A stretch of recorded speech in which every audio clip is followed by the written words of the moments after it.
आज हम बात करने वाले हैं साउथ इंडियन बैंक की। 4 महीने पहले हमने साउथ इंडियन बैंक की एनालिसिस की थी। स्टॉक प्राइस अराउंड 15 रुपीज का था। हमने यहाँ पे सजेस्ट किया था स्टॉक में कोई भी डाइवर्जेंस नहीं आना वीकली बेसिस, और यहाँ पे एक और बार ये स्विंग ब्रेक करेगा। और अगर आप देखें यहाँ से एक अच्छा अपमूव आया है, और स्टॉक हम इस लेवल पे थे, यहाँ से स्टॉक ने एक अच्छा अपमूव दिया और स्टॉक ने यहाँ से 23 25 4 लेवल्स का हाई टच किया है।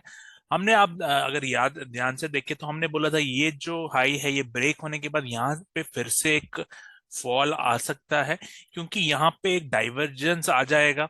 और अगर आप अभी का चार्ट देखें, यहाँ पे एक डाइवर्जेंस वो आ चुका है। अब हम पहले इसकी फाइनेंशियल नंबर्स, एफआईएस के नंबर, उनकी बात करेंगे इसकी फंडामेंटल एनालिसिस की, और फिर हम बोलेंगे फ्यूचर के क्या पॉसिबिलिटीज है, सारी बातें करेंगे। तो लेट्स गेट स्टार्टेड। तो पहले हम इसके फाइनेंस नंबर्स देख लेते हैं। एक बार हम एक पॉइंट जो इंपॉर्टेंट पॉइंट है, मैंने बोला किसी भी स्टॉक को अगर ऊपर जाना हो तो उसमें इंस्टीट्यूट बाइंग होनी चाहिए। और अगर आप इस स्टॉक की देखेंगे तो यहाँ पे आप जो एफआईएस थे, उन्होंने दिसंबर के क्वार्टर में अपना स्टेक डबल कर दिया था। यहाँ पे आप देख सकते हैं 7.82 था सितंबर में, और वही दिसंबर में 14.88 हो गया था। अगर आप इसी को स्टॉक में देखेंगे तो यहाँ पे आप देख सकते हैं ये सारा मूव जो आया है, हम बात कर रहे हैं ये अगस्त, सितंबर और दिसंबर के 2022 के बीच में। तो ये जो सारा अप मूव आया है, ये जो बड़े बड़े कैंडल्स बने हैं, हम नॉर्मली आपको कोई भी एनालिस्ट कहता है कि बड़े बड़े बार्स ढूंढिए। इसका रीजन क्या होता है? इसका रीजन है कि ये जो बड़े बड़े कैंडल्स है, बड़ा बड़ा वॉल्यूम है, ये इंस्टीट्यूट ही बना सकता है, ये रिटेलर नहीं बना सकता। और यही रीजन है, आप यहाँ पे जब ये होल्डिंग डबल हो रही है तो आपको ये टेक्निकली भी दिख रहा है। इसके आगे आप देख सकते हैं कि यहाँ पे जो पब्लिक होल्डिंग थी वो कम हो रही थी यहाँ पे। और अब रीसेंट क्वार्टर है, यहाँ पे एफआईएस ने थोड़ा प्रॉफिट बुकिंग चालू कर दिया है। और मैंने जैसे हमारी एनालिसिस कहती है कि ये टॉप ब्रेक करने के बाद यहाँ फॉल आएगा। तो ये कोई मैं अपना मतलब ये एक डाइवर्जेंस जब भी आता है, इसका ये मतलब होता है कि एफआईज अब पार्ट नहीं लेंगे। ये सब बातें हमें कैसे पता चलता है? हम इन मोमेंटम को स्टडी करते हैं, और ये अगर हमें दिखता है तो इसका यही मतलब होगा कि एफआईज भी कम हो रहा है। और आप देख सकते हैं एफआईज की होल्डिंग भी अब कम हो रही है। तो ये एफआईज की होल्डिंग का हमने डिस्कस किया। अब बात करते हैं इसके जो फाइनेंशियल रिजल्ट है उसमें क्या चेंज हुआ है। तो अगर आप इसमें देखेंगे कि इस जो ये एरिया है, यहाँ पे जब प्रॉफिट कम आया था तब एफआईएस ने होल्डिंग डबल, मतलब इस फॉल में जो यहाँ पे पहला जो सितंबर का क्वार्टर था वहां 223 करोड़ का प्रॉफिट आया था, और 103 का मतलब प्रॉफिट रिड्यूस हो गया था। फिर भी आप देख सकते हैं एफआईएस का नंबर बढ़ गया। इसका क्या मतलब है? एफआईएस को ये पता होता है कि नेक्स्ट जो क्वार्टर है वहां पे प्रॉफिट यहाँ से ट्रिपल हो चुका है। ये एफआईएस को पहले से पता होता है कि अगला क्वार्टर अच्छा जाने वाला है, इसलिए वो पोजीशन इस फॉल में बनाते हैं जब पैनिक होता है, जो लेस प्रॉफिट बनता है स्टॉक का। और वो अभी जैसे आप देख सकते हैं यहाँ पे इस क्वार्टर में, जून क्वार्टर में प्रॉफिट कम हो चुका है, तो एफआईएस का नंबर भी आपको कम ही मिल रहा है। ये सारा उनको इंफॉर्मेशन पहले मिलता है, और नॉर्मल पब्लिक के लिए ये इंफॉर्मेशन बाद में आती है। इसीलिए आप अगर खाली फंडामेंटल एनालिसिस कर रहे हैं तो इससे आपका काम नहीं होने वाला। आपको मतलब चार्ट रीडिंग आनी चाहिए। और अब हम इसकी चार्ट रीडिंग की बात करते हैं। तो लास्ट जो मतलब हम लास्ट टाइम 4 महीने पहले हम इस एरिया में कहीं पे थे। हमने यहाँ पे क्यों बोला था कि हम अपसाइड और एंटिसिपेट कर रहे हैं? इसका रीजन था कि आप देख सकते हैं ये जो हमें स्ट्रॉन्ग मोमेंटम दिखा था मैकडी पे, ये मोमेंटम काफी स्ट्रॉन्ग था। उसके बाद आपको ये करेक्शन मिली थी, ये करेक्टिव स्ट्रक्चर मिला था, और फिर से ये स्टॉक एक टॉप में, हमने बोला था कि ये क्योंकि मोमेंटम ज्यादा है, एक करेक्शन के बाद ये फिर से टॉप पे जाएगा।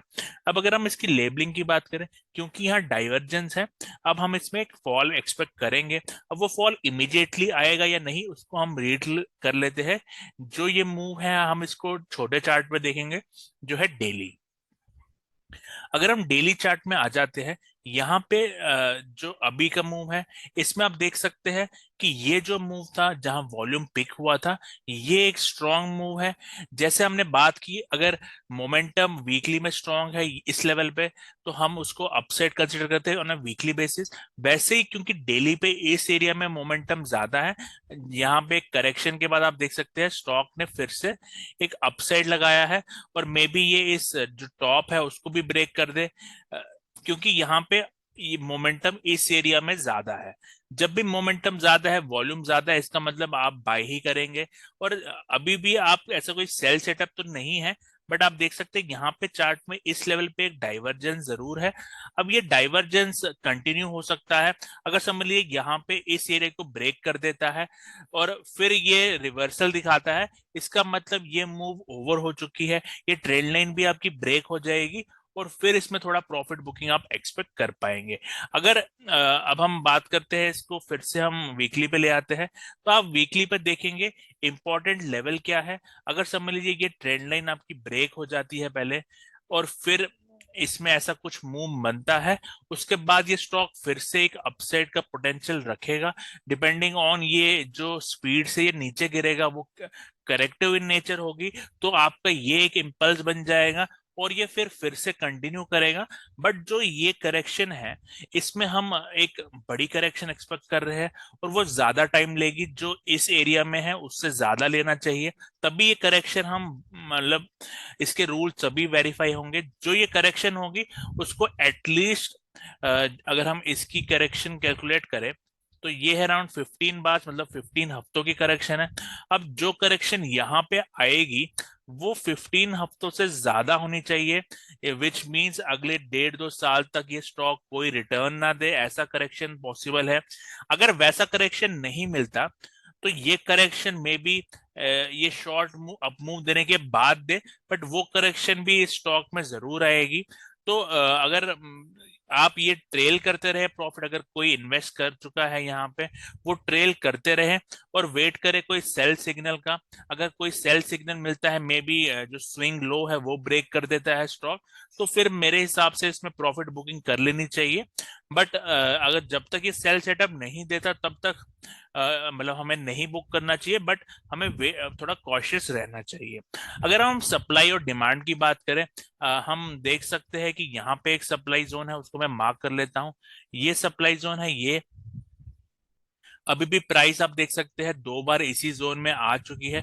तो पहले अगर समझ लीजिए ये जो जोन है ये ब्रेक हो जाता है, तो फिर इसमें आप मतलब जो लंबे, क्योंकि अगर सप्लाई ब्रेक हो रही है तो वो पॉजिटिव साइन ही रहेगी।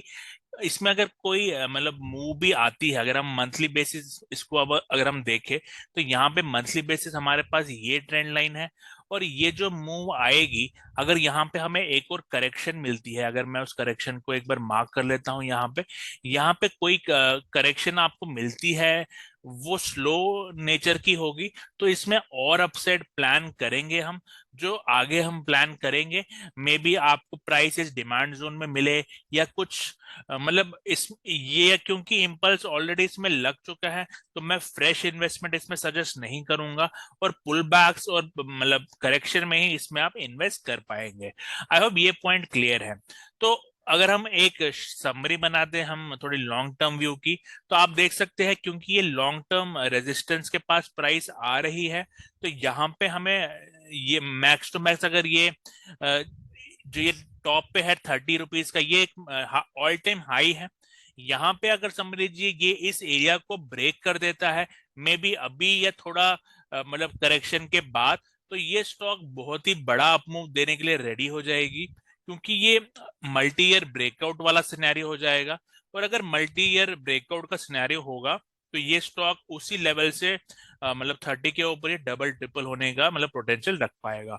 और लेकिन इस जो ये ब्रेकआउट है, उसमें मे बी अभी टाइम है, और ये हमें ट्रैक करना पड़ेगा may be next few years, but ये मल्टीबैगर स्टॉक होने का पोटेंशियल जरूर रखता है। आई होप ये एनालिसिस आपको पसंद आई, कुछ नया आपने सीखा, कैसे हम फाइनेंशियल नंबर्स एफआईएस के नंबर्स को देख के स्टॉक में बाई देते हैं, और कैसे वेव एनालिसिस करके हम इसको वेरीफाई कर सकते हैं। तो ये वीडियो पसंद आया आपको, वीडियो को लाइक करिए, चैनल को सब्सक्राइब करिए, कोई डाउट हो जैसे कमेंट डाल सकते हैं। Thank you and have a nice